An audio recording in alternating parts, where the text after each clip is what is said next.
A lot of you guys must be taking photos with your smartphone camera, or some of you guys might have a DSLR camera or a digital camera that you use. In this video, I will show you the best budget DSLR camera that you can get, and that has all the features that any beginner needs, and it can also be used to make YouTube videos, just like I'm doing it right now. So let's not waste any more time and get straight into the video. So the camera that we're talking about right now is the Canon 200D. In some countries it is also called the Canon SL2. This is a new camera that has been released by Canon, and it is an upgrade over like all of the mid-range market. Previously, before this camera, I was using the Canon 700D, which was like the go-to choice for most of the YouTubers and for all of the amateur photographers. But this camera has surprised me a lot, and that is the reason why I'm reviewing it in this video itself. The first thing that you'll notice after picking up the camera is that it is very light and compact, and it feels sturdy and premium in the hand. You get all of these feelings at once, and in general it's definitely a good experience. A lot of you guys who are going to buy this camera will be comparing it to the Canon 700D because they are in the same price bracket, and when you compare them in terms of build, I feel the build on the Canon 200D is a bit better because all the dials are metallic and it feels also a bit more compact in the hand. The sensor on this one is quite an upgrade over the previous generations, and also the image processor is really good. It is actually comparable to the Canon 80D, 77D or Canon 800D. All of these cameras are quite expensive compared to this one. But I'll try to keep all the technical stuff aside because most of the people who will be using this camera would not be professionals and they would not be going out for sports photography or wedding photography.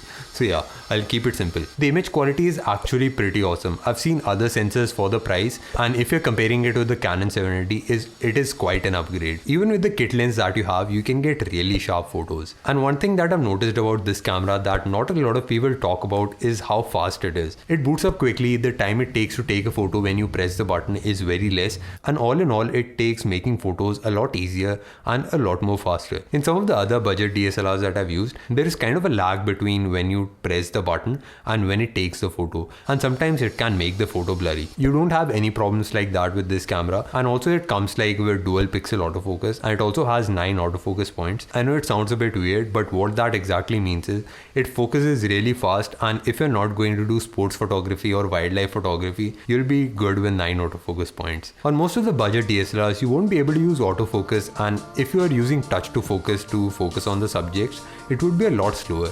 But on this one, it is instantaneous and it is extremely fast.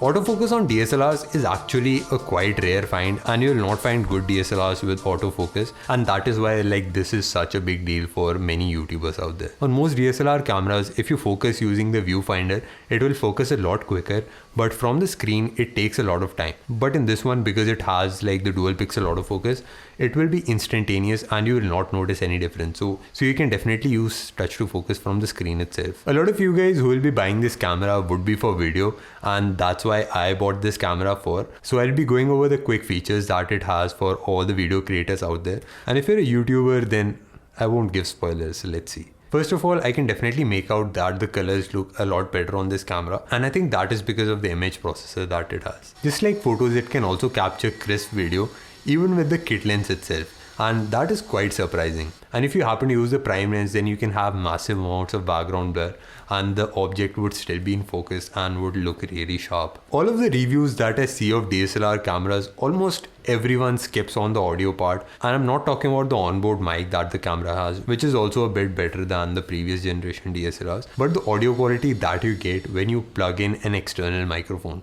And most of the people who will be making YouTube videos might plug in an external audio recorder like the Rode Video Micro or something like that. And that was one big problem with the Canon 700D, because if you plug in a microphone into that, it would capture a lot of his sound, and when you're editing, you can hear a lot of snakes in the video, and that can actually be a deal breaker for some of you guys. But the 200D does not have any such problem. It is still not the best when you compare it to the 80D or even with the 800D or 77D, but it is still better than almost all of the mid-range ones. I've talked about the autofocus on this camera when we take photos, but when you take videos, it is extremely impressive. It is almost just like the Canon 80D, and as I told you guys, it is not common for DSLRs to have good autofocus because they are meant to use manual focus. The most expensive cameras like the red cameras, they do not have autofocus at all. You have to use manual focus. But for video creators, autofocus is kind of like a big thing. And if you're recording just general videos, autofocus is like a must thing for an average user.